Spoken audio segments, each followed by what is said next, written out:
For Taylor, life took an unexpected turn with the Chiari diagnosis following an accident. Prior to undergoing surgery, she spoke to 2 neurosurgeons only to discover that her journey was more complex than initially thought. This is her story. I was working as an in-home care provider when I took the back of my head to a pool deck, and that's when we found out I had Chiari. Went to the first neurosurgeon and they were like dismissive, and then went to the second neurosurgeon and they were like, let's get a cine MRI. Did that. They were like, surgery immediately. So jumped on it, did the surgery. Come to find out, I had a lot of comorbidities that we didn't test for beforehand. So I had a failed surgery. Had to do a second surgery about 9 months later. We ended up opening the dura at that time.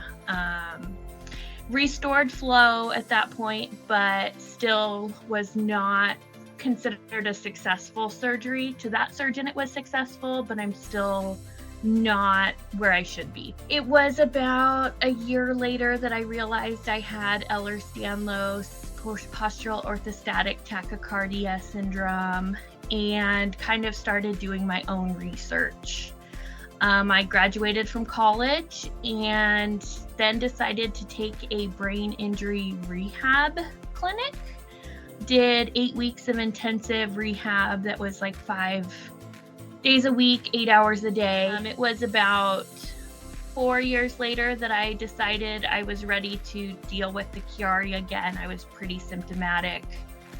Headaches daily, dizziness, falling, lack of hand coordination.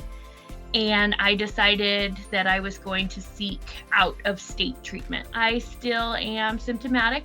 I still am struggling, but I continue to fight. As the organizer of the Conquer Chiari Walk Across America in Oregon, Taylor fosters a supportive community where the weather never dampens spirits. Every participant, regardless of their ability to walk, is welcomed with open arms. The Oregon Walk is relatively small. I wouldn't say it's tiny, but we have about 50 people, I would say, 50 to 70. We have it in the rain, we have it in the sun, you never know.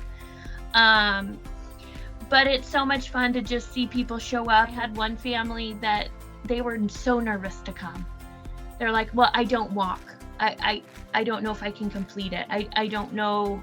I don't do well with people. And I'm like, just come. You don't have to participate. We have people that don't walk at all.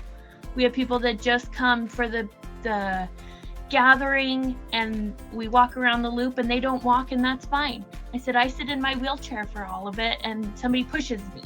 This year I got to walk around the walk for the first time instead of in my wheelchair, and that was exciting, but half the time I don't. In closing, Taylor shares that the walk isn't just a physical event. It's a symbol of solidarity, a reminder that amidst outside misunderstandings, there is a vast Chiari community that truly comprehends. It's nice to know that you aren't alone, and there is a whole community that gets it, because the medical field doesn't always get it, or family is there to support you, but they're not in your body. My husband was actually diagnosed with Chiari after a car accident, so he gets it.